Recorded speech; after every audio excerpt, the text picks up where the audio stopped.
लोग मैथ का एक क्वेश्चन है जो कि वो आपके एग्ज़ाम से बहुत ही मतलब कि इम्पोर्टेंट क्वेश्चन है। वो आपके ग्राफ है जो कि 5 नंबर का पूछेगा। ये तो 100% फिक्स है कि एक ग्राफ आपका जरूर आएगा, जो कि बोर्ड पर लिखे हुए जो सवाल है। इस पर देखते हैं इस ग्राफ को। देखिए, पहली बार कि आप एक ग्राफ बनाने का नियम जान जाइए। ग्राफ का डाटा चेंज हो सकता है, ठीक है, लेकिन ग्राफ उसी हिसाब से बनता है जो आपके मैथड होते हैं।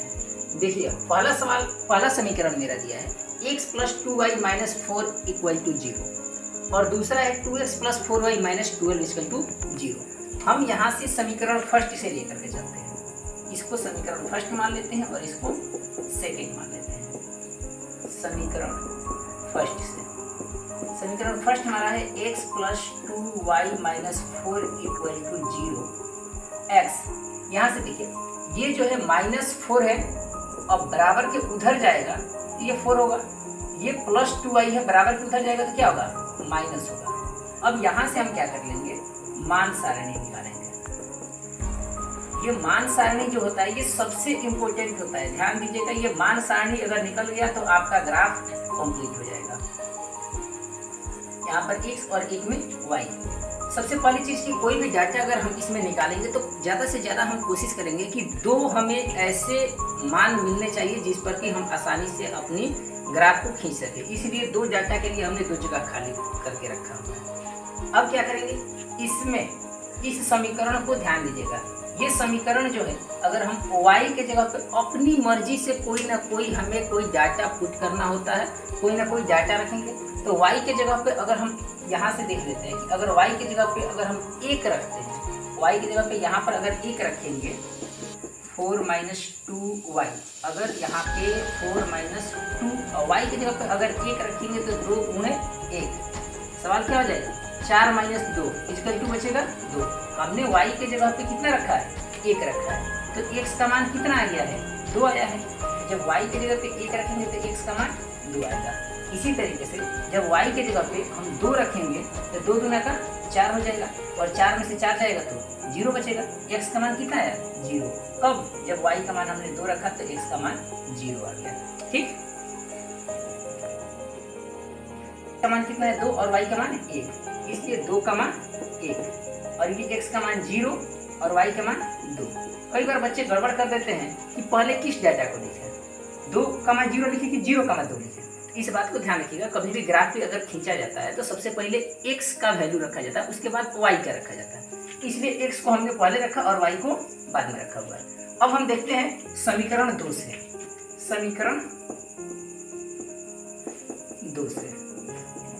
समीकरण 2 हमारा है 2x + 4y - 12 = 0। यहाँ पे 2x ऐसे ही रख देते हैं। अब यहाँ पर हम क्या कर लेंगे? +4y, ये 12 माइनस में है, बराबर उधर लेके जाएंगे तो प्लस में हो जाएगा। 2x, ये प्लस में है, बराबर के उधर जाएगा तो माइनस हो जाएगा। और यहाँ पे x = 12 - 4y/, यहाँ पर देखिए x के साथ 2 क्या है? गुणा है, बराबर की इधर आएगा तो क्या हो जाएगा? भागा में हो जाएगा। अब यहाँ से हम क्या कर देंगे? फिर से हम मान सारणी निकालेंगे। इसका मान सारणी हम यही पास में निकाल देते हैं। ये x और ये y, यहाँ पे लिख देते हैं मान सारणी। यहाँ पर y के जगह पे, y की जगह पे कोई ऐसा डाटा सोचिए जिसको कि अगर रखें तो कम से कम हमारा डाटा आना चाहिए ताकि ग्राफ पे हम नजदीकी में कोई रेखा खींच सकें। y की जगह पे अगर हम 2 रखते हैं, y की जगह पे अगर 2 रखते हैं तो 4 × 8, 12 में से 8 जाएगा तो कितना बचेगा? 4 बचेगा। और 2 से घटा देंगे तो 4 को अगर 2 से घटाएंगे तो कितना है?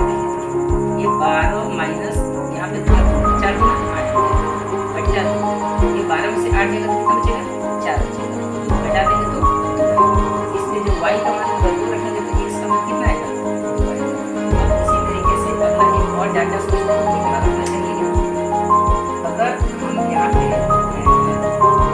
3 रखते हैं, ठीक, अगर यहाँ पर हम 3 रखते हैं, 12 - 4 = 3 / 12 - 4 है 12 / 12 में से 12 जाएगा 0 / 2, यानी कितना आएगा?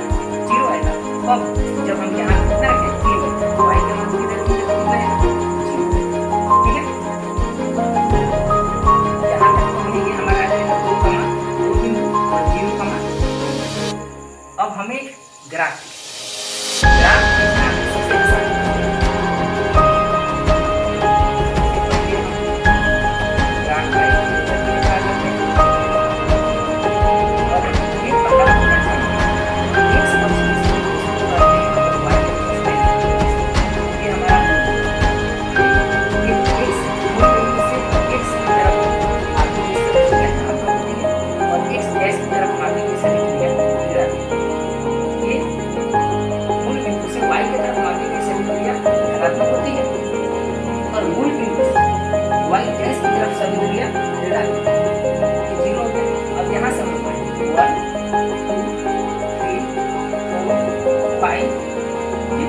में सबसे बड़ा डाटा कितना है? सबसे बड़ा डाटा तो 3 तक ही है, हमने 5 तक चला गया।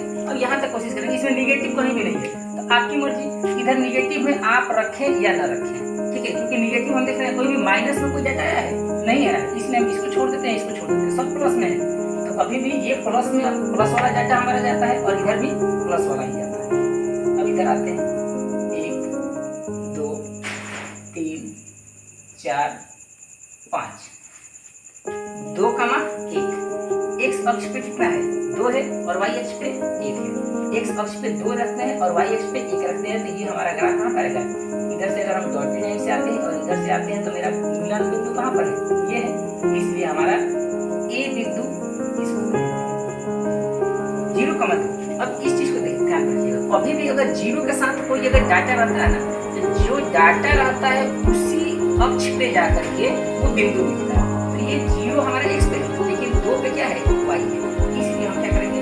2 पर ले जाकर के बिंदु रखेंगे वाई, तो ये हमारा 2 पर है। ये कौन सा बिंदु है? बी बिंदु। इस तरीके से हम इस रेखा को क्या कर लेंगे? मिला, ठीक, तो ये हमारा समीकरण फर्स्ट का रेखा हो गया। इस पर लिख लेंगे समीकरण फर्स्ट, नहीं तो डायरेक्ट हम क्या कर लेंगे? इस समीकरण को ही इस रेखा पर क्या कर लेंगे? लिख लेंगे, ठीक है। तो उसमें क्या है? 2 का मान, 2 यहाँ पर है और 2 यहाँ पर, 2 का मान 2 का बिंदु हमारा क्या होगा? ये होगा, इसको हम सी मान लेते हैं, और एक 0,3, 0,3 का बिंदु कौन सा होगा? 0,3 यानी कि वाई अक्ष पे है, इस तरीके से ये हमारा बी बिंदु होगा और इस रेखा को हम क्या कर लेते हैं? और इस पर हम लिखेंगे समीकरण। इस तरीके से ये हमारा ग्राफ तो क्लियर हुआ, लेकिन एक चीज और ध्यान रखिएगा, इसमें हमने एक चीज एक जगह छोड़ी, क्योंकि हम 0 से 1 2 3 4 ले जा रहे हैं, ठीक, तो हमें लिखना पड़ेगा यहाँ पर एक्स अक्ष पर 10 छोटी इकाई बराबर 10 छोटी इकाई बराबर 1 सेंटीमीटर, क्योंकि यहाँ पर इसके बीच में 10 छोटी छोटी इकाई होगी, इसलिए हम यहाँ पर क्या कर लेंगे? 1 को मानेंगे 1 सेंटीमीटर, लेकिन इसी के बीच का अगर गैपिंग हम अगर 10 20